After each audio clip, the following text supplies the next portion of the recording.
much of Ontario, including Chatham-Kent, heads into the third phase of the pandemic recovery plan today. Windsor-Essex, meanwhile, remains in stage 2. We're going to take you to Chatham-Kent to see what some of the differences are tonight. I'm Chris Ensing. Thanks for joining us. A live show today in Windsor. We are right in the downtown core. We're going to show you a little bit about what the scene is now. This is what it looks like in stage 2 here in Windsor-Essex. We're outside of Craft Heads Brewing Company, which has been able to open up a patio literally on the streets of the downtown core. And they've done it in Windsor through the help of the BIA and City Council. All of this coming together at a time when the health unit in Windsor-Essex has talked about the increasing in cases that we're starting to experience here, enough to cause concern. But we begin tonight with concerns in the Mennonite community in Leamington and Kingsville. Our Dale Molnar was working on this story today. The medical officer of health was asked about questions about how they're reaching out to that community earlier today during the briefing. Well, all I can say is we are definitely trying to stay connected with that community, and there has been some concerns raised in other regions as well. So we are trying to work with some of the other health units to get more details and work together to address that any risk to the community. Now, he was asked about reports that Mennonites may have been sent to hospital with COVID-19. Erie Shores Healthcare has posted a video online encouraging people in the Mennonite community to get tested at their hospital. It features a health worker speaking in a low German, encouraging people to get tested. CBC News is trying to confirm those reports. A spokesperson from Windsor Regional Hospital says they have 4 people from the Leamington area that are in intensive care with COVID-19. And this comes again as the Deputy Chief Public Health Officer for Canada warns about daily increases of COVID-19 case counts across the country. He says that it pairs with reports of people contracting viruses at bars that have been allowed to open indoors, nightclubs, and other eating establishments. The concern in the community here comes from Windsor-Essex County's health unit and the talk about social circles. It is very important for us to continue to maintain our close contact list at a minimum. A reminder from the health unit with another double-digit increase in cases today. We're averaging about 12 cases every 24 hours over the last week, and the majority are people working on farms. But the community transmission in Windsor is cause for concern, says Dr. Ahmed. Take a look at where the positive cases are being reported from for the last 7 days. And we have seen some good days when, despite the high population density in Windsor, compared to the rest of the region, the case counts were low, but now we're seeing a shift in the trend. There's one consistent trend. The rate of COVID cases per 100,000 people in Windsor-Essex is higher than the provincial average. It's second only to Toronto. The data also shows that for every 2 people who have COVID, they spread it to 1 other person. That's the R0 number, which health professionals want to see below 1. The community transmission is a social circle problem, says Dr. Ahmed. Sometimes it's hard to pinpoint where exactly the transmission is happening, but most of the cases what we are seeing is the spread when we are seeing the close contacts. Those close contacts are coming from the social circle. It's enough of a concern that Dr. Ahmed broke down the bubble rules once again. 10 of the same people in one single bubble are allowed close contact, and that's it. Everyone outside of that bubble should be a physically distanced hangout. And now what we've been seeing here, just as we've set up, is people going inside of an establishment, wearing a mask and coming out, and they're able to use the patio system that has been set up. It's something that we've been dealing with for weeks here in Windsor-Essex, but we are seeing other places move to stage 3, which allows you to go inside of a restaurant and eat. There's many things that you're able to do. Jacob Barker is in Chatham-Kent for us now. He was also there when they moved to stage 2 ahead of the Windsor-Essex community. Jacob, just because you can go to a casino, just because you can eat inside of a restaurant, doesn't necessarily mean that that's available to people today, is it? Yeah, Chris, while you're there on the patio, I will raise you some indoor seating at a restaurant and some playgrounds, because those are just some of the amenities that are reopening here. And certainly every time when I came here for phase 2, it was like visiting the future a hopeful future for people there in Windsor-Essex. And also it's a glimpse into what things are going to look like in stage 3. Here, people are coming out. I did see quite a few people at the park that I visited earlier out for the first time. A 90-year-old woman out for the first time, she said, after a long stay at home. She'd been inside since March. Some people were not so comfortable being out. There was a variety of different opinions. Chatham-Kent is sliding into stage 3. That yellow tape on this playground gone. The fun for these kids is back. Are you having fun on the playground? Yeah. Did you miss coming out on playgrounds? Yeah, but I can't climb very good, so. And while stage 3 is giving people some comfort to head back out again, I don't have a worry in the world. No. Just clean the hands and do the proper care and we should all be safe. it isn't comfortable for all. I don't know that I feel safe yet. With everything going on in the States, it's scary. It's scary, yeah. When it comes to restaurants, there are mixed feelings about their newfound right to open the inside of their establishments for dining. Here at Mike's Place, they've decided to keep things out on their patio. The directives on how to move things inside came at the last minute, and there was no time to implement things properly. We're just basically not ready, right? It's kind of short notice to hop in and open up. It's too bad when they get ready to do these things, they couldn't plan them way ahead of time. Others have adapted in other ways. This is usually a dance bar, but the dance floor today has tables on it, ready for diners to come by tonight. We were slowly preparing for it, getting all the tables and chairs in place because we knew that something like this would be coming, moving towards the new norm there. So slowly we just kind of got in gear, getting all the tables and chairs in place so we could slowly be prepared. And now that the time's come, we're ready to go. Yeah, so one other amenity that is allowed to open here are gyms, indoor fitness facilities, and I did check in with a number. Most of them didn't answer, but there was at least one gym that has reopened here in Chatham-Kent. Chris. We are in very different places. You are talking about gyms, and I am out here on a patio while people are enjoying a cold pop, as some people would refer to it. Thanks for this, Parker. Jacob Parker out of Chatham-Kent tonight. We take you now to Ottawa, where they are looking to extend some of the programs that have been offered during this pandemic, specifically the Emergency Wage Subsidy Program. The CBC's David Cochran reports. The original wage subsidy failed to take off like the government hoped, so the finance minister is rolling out what amounts to a whole new program. As we've gone along, we've always tried to improve those programs when we need to and change them as necessary, which is what the subject of today is about. The problem with the original subsidy was what businesses called the cliff. To qualify, a business had to show their revenue dropped by 30%. But if revenue inched even slightly above that mark, they lost the entire subsidy, fell over that cliff, and couldn't make a go of it. So this is an important set of changes. We think it will help us with the safe restart of our economy. So now the cliff is gone, replaced by a sliding scale. The bigger the revenue drop, the bigger the subsidy, with all subsidies declining over time as economic activity is expected to return close to normal. It will be in proportion to the amount of their revenue reduction that they will get a subsidy. So it broadens the number of organizations, helps them to safely restart, to get their employees back at a time where their revenues are reduced.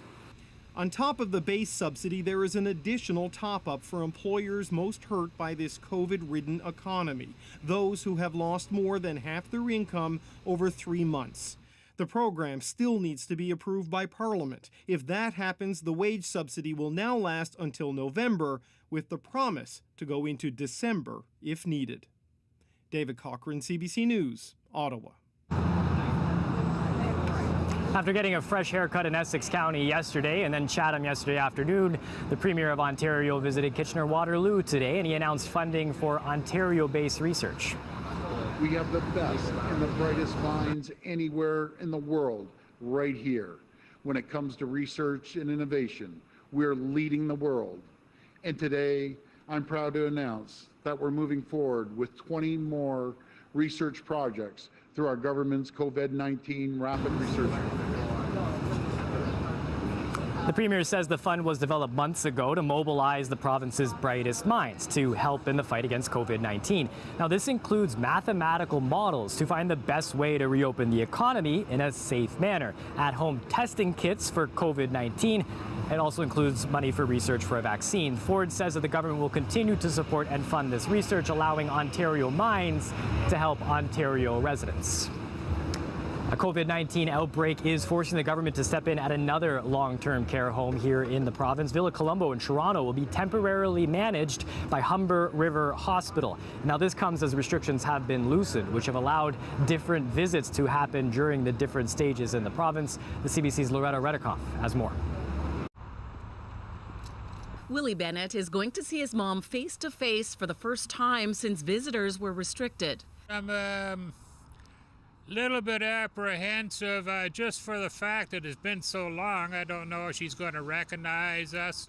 Eatonville Care Centre was one of the hardest hit homes, with the Army taking over. His mom tested positive for the virus. Mom's a tough old bird, so she kicked it to the corner and she's back to her feisty little funny self. Back then, he kept watch outside the home every day. He's not sure about indoor visits. I'd hate to pick something up and then bring Mom some Timmies and re-give her to COVID-19. So I'm going to play it by ear. The union representing personal support workers is glad the tight restrictions are over. We and the workers absolutely want families reunited. It's been a long, very emotional time for them. But she doesn't want the lessons learned since the pandemic started to be forgotten. The staffing issue has got to be number one priority, and I'm very concerned that the government is not making that its number one priority. We have to have full-time staff in these places so that they're not depending on multiple part-time jobs. One personal support worker in Windsor told CBC at her home they're stockpiling PPE, anticipating family will bring the virus back into homes. PPE should not be an issue here in Ontario any longer. We have it, and there's no reason to stockpile it. The Premier says his government is looking into staffing, with a working group set to report on that soon. He was asked why it took so long to take over at Villa Colombo, one of 3 Ontario homes currently considered in the red zone. As soon as we see things not improving in certain areas, as soon as they hit that red, code red, we move in. But before we move in, we try to help them. If Willie Bennett does decide to visit his mom indoors once it's allowed, he'll need a recent negative test result, must wear a surgical mask, and it'll only be allowed at homes not in an outbreak. Loretta Redikoff, CBC News, Toronto. And once again, we are live in the downtown core of Windsor, which has certainly been transformed from what you may be used to seeing. But we want to take you to another part of the city to show you the updated multi-million-dollar project down at Dominion and Northwood, an intersection that the city says is now complete. I've been living here for the last 12 plus years, and I know the congestion that's caused by the school, the Holy Name School here, Northwood Public School over there, and our mosque here. Afternoons, especially on Fridays, it becomes very congested. But the city hopes those problems become a thing of the past. Today, officials announced that the road has been widened, it's been resurfaced, and there's new additions that include bike lanes, crosswalks, and bus stops. The city also says the installation of a CCTV camera will help traffic flow smoothly. After a childhood diagnosis of muscular dystrophy, a world record Paralympic career, a Windsor woman is going through a remarkable physical transformation. At just 2 years old, Danielle Campbell-McLeod was diagnosed with muscular dystrophy. But recently, after all her athletic accomplishments were completed, she learned that the diagnosis was wrong and that there was something that doctors could do to help. About 10 years ago, when I retired from swimming, I went to my doctor and I just said, I'm not matching, I'm not progressing the way that I expected. There's always was fear, right, of when is it going to get worse. And so that's when we started to do that investigating and finding out kind of what's going on. I wasn't progressing. In fact, I was getting stronger. So I can show you how exciting this is. To get up this stair 14 days ago, I would get up like this and pull myself up. And today, I can just do this. I never imagined it would have happened like this. It was a simple follow-up phone call from Dr. Ternopolsky, and he just called to say, you know, it was a very normal phone call. How's everything? How's your youngest? Like, is he developmenting well and on track? Yep, great. And oh, by the way, we found this gene, and there's a treatment, and I believe that there's no harm in starting you on it. And it was literally just like that. I don't want any other Canadians to live 35 years with the wrong diagnosis or to experience pain that they don't need. Every day I'm getting stronger by the hour. So it's really exciting to see what that's going to look like. Science is doing some amazing things, and I'm really excited to just see where life's going to go. You know, I chased a tricycle for the first time yesterday, and that was pretty cool. A pretty remarkable story there. We once again are live in downtown Windsor here, which has transformed. Next weekend, downtown Windsor is going to close down. And part of the reason will be to attract more people to the businesses, but it's not closing just for cars. The BIA has got some plans that they hope will get people into the city's core. Take a look at this. The downtown BIA is giving a sneak peek at some of the entertainment that will be offered. Aerial acrobats from the Vertica Pole Fitness Studio and Windsor Circus School, they're going to be showing off their skills. People can also expect to hear some busking from local musicians, including the Coffee House Combo. You will not be seeing me on any of those aerial apparatuses, but you may find me at a patio. It's been one of those years where the summer has been just asking for people to enjoy the outdoors. And as Nick Sirkovich is going to tell us next, that heat wave continues to hit Chatham-Kent and Windsor-Essex. He'll have his full forecast next.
Welcome back to a special edition of CBC Windsor News. Black communities in Nova Scotia are celebrating a win in their ongoing fight to get legal title to land. The Nova Scotia Supreme Court has acknowledged the ongoing impact of systemic racism. The court ruled in favor of a man that was fighting for title to the land that his family has lived on for more than 100 years. Lawyers say that this is a trailblazing decision that shows the government has been incorrectly applying the law for years. The CBC's Kayla Hansel has more.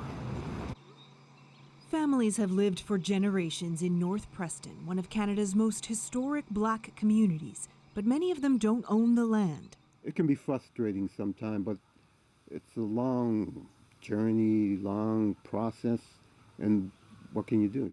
The problem dates back to the 1700s. Black settlers, including loyalists, were given land in exchange for their support during the American Revolution, but they were never given legal title.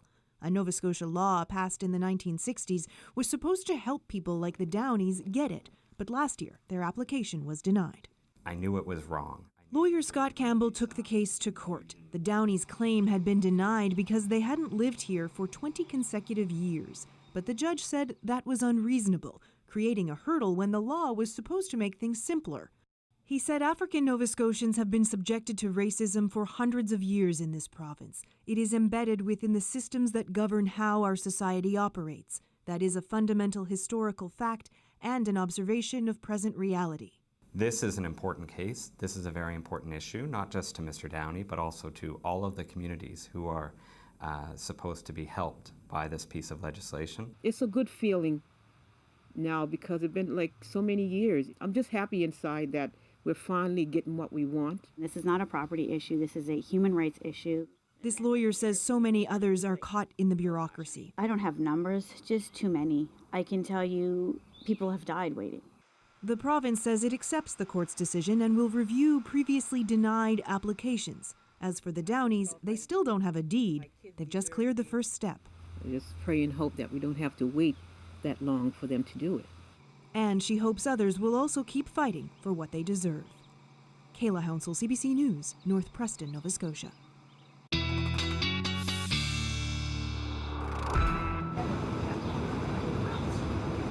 And joining us now for a live look at the weather is Nick Cirkovich. Nick, I know that you are usually the one we send out when the day is nice, but somehow I won the gig today. Yeah. What's the weekend looking like there, bud? Yeah, no kidding.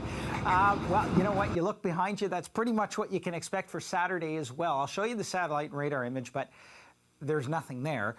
We've had sunshine across the board, so we're going to skip right past that and get to the heat warnings. Heat warnings are in effect, but now extended across most of southern Ontario. I mentioned that yesterday that I expected they would be expanded, and they were. Again, temperatures in the 30s, humidex in the 40s, and overnight lows above 20. Right now we're sitting at 29 degrees in Windsor. With the humidex, it feels like 36. In the city. It's only getting hotter and more humid as we head through the next couple of days. Looking at the forecast into tomorrow morning, clear skies for the morning, clear skies for tomorrow afternoon, clear skies for tomorrow night. However, when we get to Sunday morning, we start to see a little bit of cloud cover moving through, and then it looks like close to the noon hour, we're going to see a line of showers, likely thunderstorms sweep through, and then potentially behind it, especially if we get some heating from sunny breaks, some scattered thunder showers behind it. Not a washout, but I do think we're going to see some heavy downpours in areas. There's a broad look at forecast accumulations. Now, I know Windsor says 12, but bear in mind, with thunderstorm activity, it's very localized, so don't put too much stock in those numbers. Some areas here could be in the 20s or 30s millimeters of rain, depending on where these storms or showers hit. Overnight tonight, 22 degrees in Windsor. As we head through tomorrow, 34 degrees with the humidex at 43, believe it or not. I think you believe it because we've already been through this for quite a while this summer. 33 on Sunday with those showers and thunderstorms. We stay in the 30s till Tuesday, and then a bit of relief into Wednesday. Before I leave, Chris, I will say we've been waiting eagerly for that haircut. I didn't think you were going to do it, but you did it. Looking good. And just in time for the hot weather. Just in time. Exactly. I had to throw a little sunscreen on some of the spots because I'm probably going to expose it to sun for the first time today. Oh, I love it. Thanks for this, Nick. Enjoy the weekend. All right, you too. All right, now coming up, we have been live in downtown Windsor for a special edition of CBC Windsor News, talking about Stage 2 and Stage 3. Windsor-Essex still in Stage 2. We talk with one of the co-owners of a brewery here about what that means for him and what he's been able to pull off in spite of that.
Welcome back again, a special edition of CBC Windsor News. I've finally found a chair to sit down in. The sun is still shining bright. We have one of the co-owners of Craft Head Brewing here. Brian Daytalk, can you talk a little bit about how it feels to be standing, holding a cold beverage in downtown Windsor on a patio? It's incredible. Considering how things have progressed and kind of what the world situation is, to be able to sit on a patio in front of the brewery that we've built up with the community, it's incredible. We're hoping to continue this in years to come, but just kind of working with the businesses around, making sure that we get through this pandemic together. That's the whole goal for this. And this is stage 2. Stage 3 allows people to go inside. The summer has the benefit of being able to sit outside. What does the fall look like? Have you thought about that? Sorry, Have you thought about the fall? What happens once? Oh, in the fall? Yeah. We're able to do a beer delivery system called Brewbird. So when we have to close down the patio November 1st, we'll still be able to have patrons in the tap room enjoying some flights, but we'll also be able to deliver some beers straight directly to the customers as well. Okay, and quickly here, just before we wrap up, not just your spot able to pull this off, but the costs associated with this. What happens there? The costs associated with this, so the BIA was able to put up 50% of the cost for the build and labor, and then the businesses were split the remaining 50%. The city was able to cover a lot of the costs or waive a lot of the fees, so we're hoping next year it's kind of along the same lines to make this a sustainable project. All right, well, thank you very much for inviting us out to the patio today. I really appreciate you taking the time. You can clearly see that customers are enjoying the ability to come outside. Outside has been the one thing the health units continue to say is a place people should be making available of, because it's a fresh air environment and helps keep people healthy while also preventing the spread of COVID-19 if you're doing things properly. Once again, this has been a special live show of CBC Windsor News live at 6 from the downtown core. Thank you for watching, and make sure that you and your family stay safe during this heat wave.